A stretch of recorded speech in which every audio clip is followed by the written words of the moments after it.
ఎందుకు అబ్బో ఉడుకుంది నువ్వు మంట పెట్టినా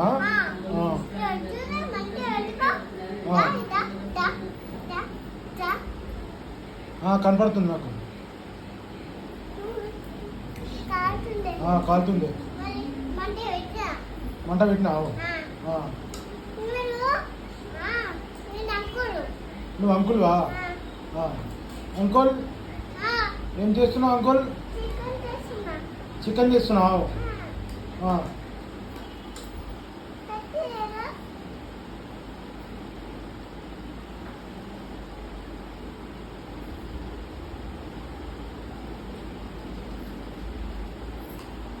గట్టి అంకుల్